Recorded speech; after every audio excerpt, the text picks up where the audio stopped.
Hello guys! Welcome back sa aking YouTube channel. Grabe, it's been a while. Grabe. Mga 1 year or more than 1 year din talaga ako hindi nakapag-vlog no guys. Ang huling vlog ko ata is nung mga September po ata yun. So, pasensya na kayo, nakamic ako kasi may problema ang aking phone. Yung audio niya po ay hindi maganda. So, kailangan ko pong gumamit ng microphone. So, bakit nga ba ako natigil sa pagbablog ng more than 1 year? Actually, mahirap pong explain pero number one reason is nagkaroon po ako ng depression. Yes, tama po. Ako po ay nagkaroon ng depression. Hindi po siya clinically diagnosed pero alam ko ang mga signs ng depression. Siguro mild depression ang nangyari po sa akin, no? Na-depress po ako kasi may mga bagay na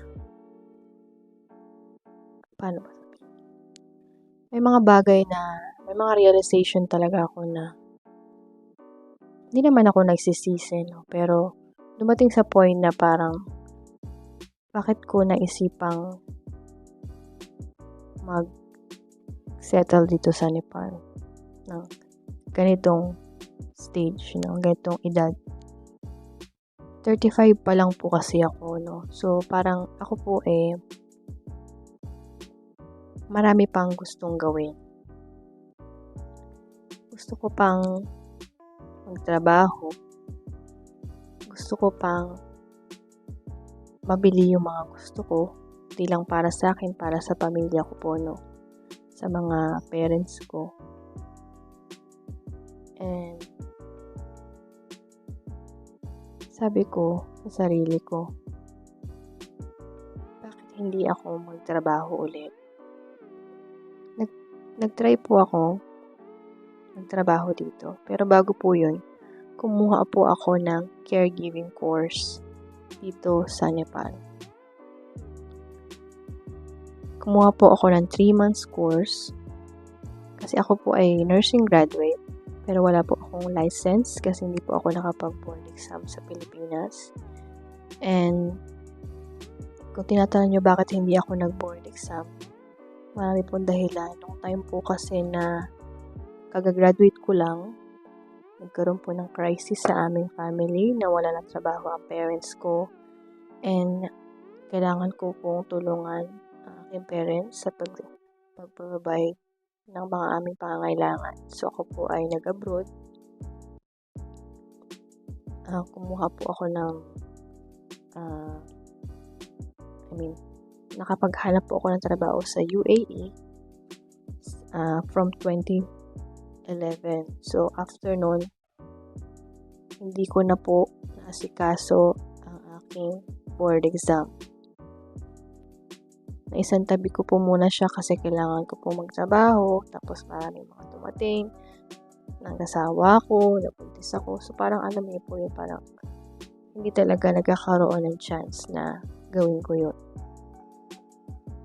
Kung sinasabi niyo naman po ngayon na bakit hindi ka mag-board exam ngayon, problema po is yung mga documents ko for board exam na kailangan kong i-pass for application, nawala po yung ibang mga importanteng bagay kasi naiwan ko po sa Pilipinas and hindi po ata naitabi ng aking parents. So, nawala po siya. So, anyway, after po nun, yun na nga po, nag-aral po ako dito ng caregiving at nagkaroon po ako ng work for 2 months sa isang care home po dito sa Nepal. Pero habang tumatagal po, ako po ay nawawalan ng ganang pumasok kasi sobrang struggle ang pagbiyahe dito sa Nepal. Kung struggle dyan sa Pilipinas, mas struggle po dito. Kasi hindi po masyadong madami ang transportation dito, no? Ang bus po dito sa amin ay limited lang, hindi po laging meron. at siksikan. At isa pa po doon is napakalayo po ng aking biyahe. So, kailangan ko po ng mga 2 hours pagitan bago po ako makapunta sa aking pupuntahan. So, dahil po doon,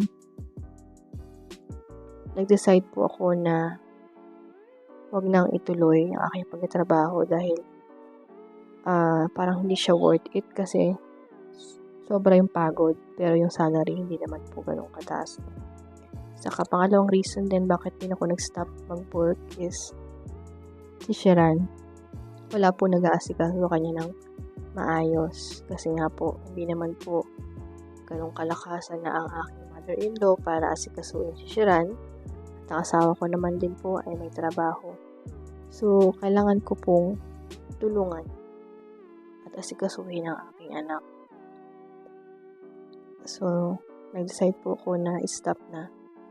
Dito na lang po muna ako kay Sheran at asikasuhin. Although, andyan naman si mother-in-law, pero iba pa rin po kasi talaga pag ang sariling nanay ang nag-aasikaso sa anak. At nahihiya din po ako sa mother-in-law ko kasi medyo mahina na rin po siya. Hindi niya talaga masyadong maasikaso si Sheran, no? So, ayun. After po nun, mga few months, nag-isip po ako na may nag-advise po sa akin na kaka-work ko sa UAE noon.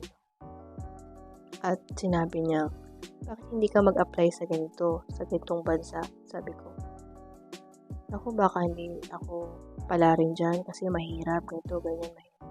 Sabi niya, try mo lang kasi yung kasama niya, dati sa trabaho niya, nandun na ngayon, makakuha ng mapagkatrabahuhan. So sabi ko, sige, try ko. Ngayon, nag-try po ako mag-apply sa online at matagal bago po ako nakahanap ng company na pagkatrabahuhan ko, no? So, matagal po talaga ang inantay ko kasi apply ako ng apply. Tapos may mga interview pero hindi nakakapasa. So, ngayon, luckily, in God's grace, nakahanap ako ng trabaho. Ngayon po ako ay nag-aasikaso ng aking mga documents para sa pag-alis ko po. Alam ko po, sasabihin nyo, paano na ang family ko? Iiwan ko ba sila? Opo, kailangan ko po silang iwan. Pero, kung papala rin po at bibigay ni God, sana makuha ko po silang dalawa. Yun po ang aking pinagpipray kay Lord. Na pag nakaalis po ako, sana kuha ko rin po sila at magsama-sama kami. Siguro, maghiwalay kami ng mga 1 year.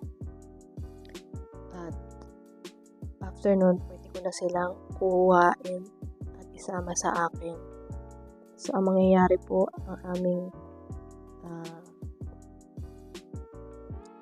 aming scenario dito is, ang asawa ko po ay mag-stop ng mag-work or mag-half day na lang siya para makasikaso niya si Sheran pagpupunta sa school at pagdating sa school. So, ayun. Inaantay ko na lang po yung documents ko para makapag-apply po ako ng visa at makapagsimula na po ng trabaho sana po this year or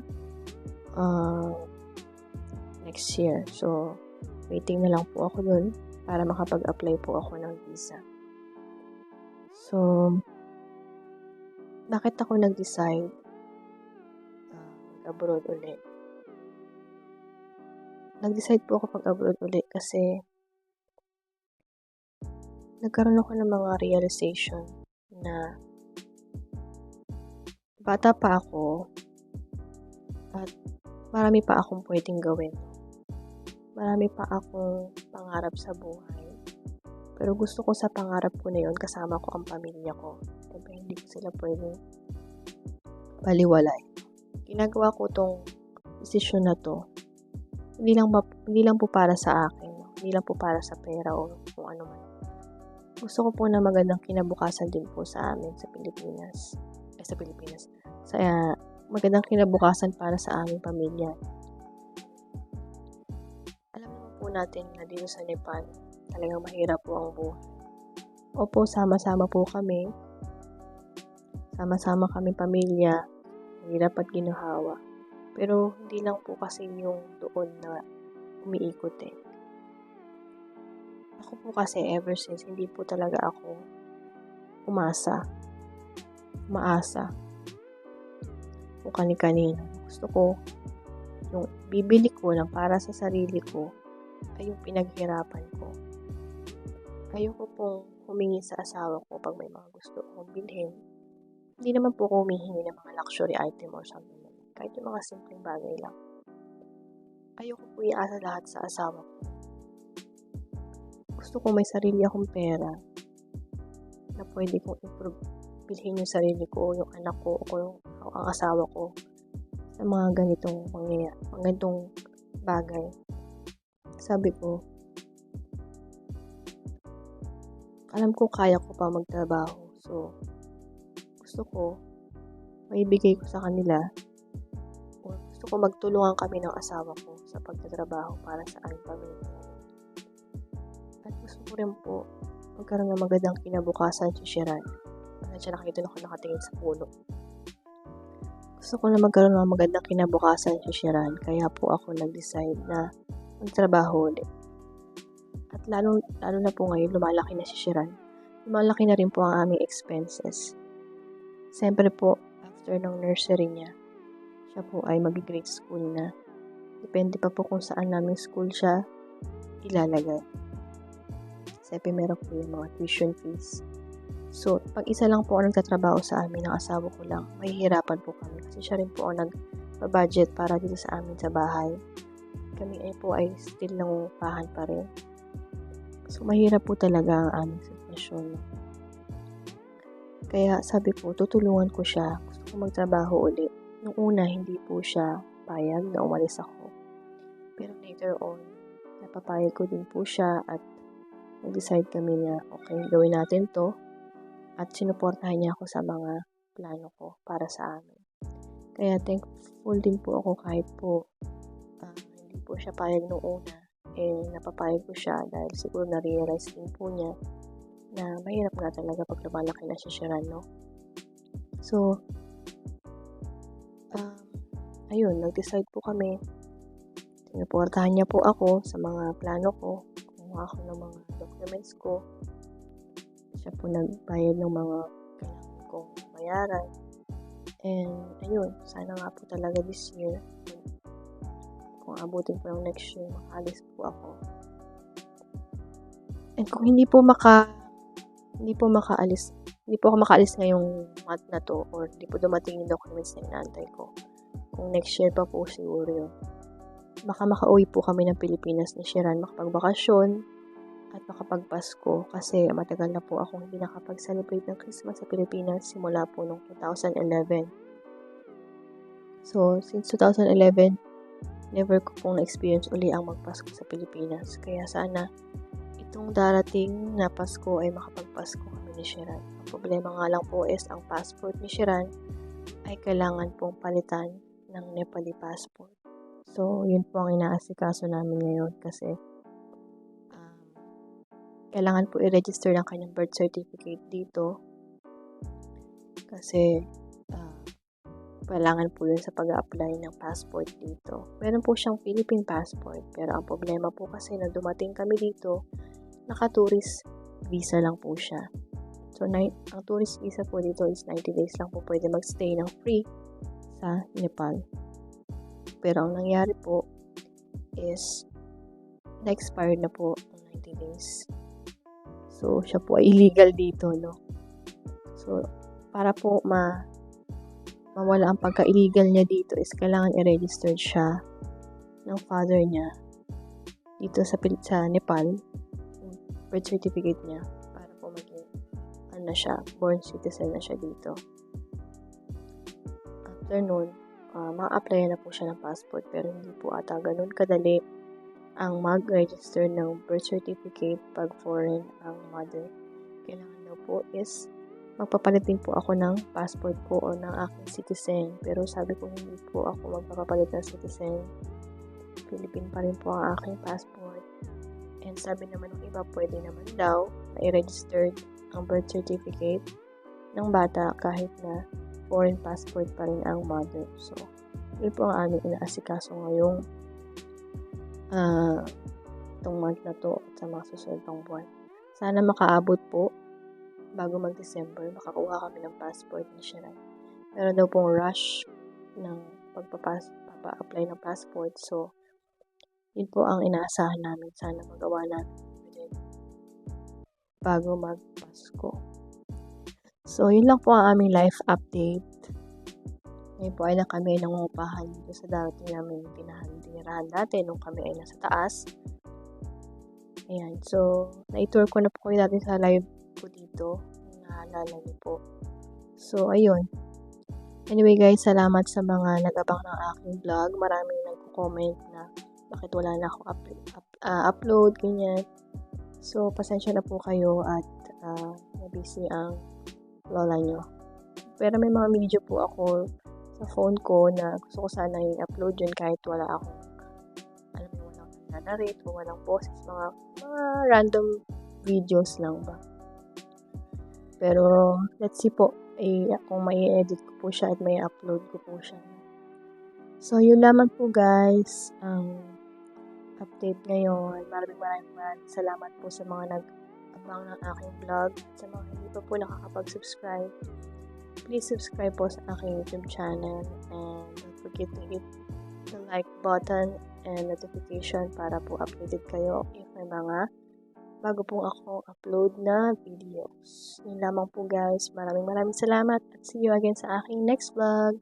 Bye!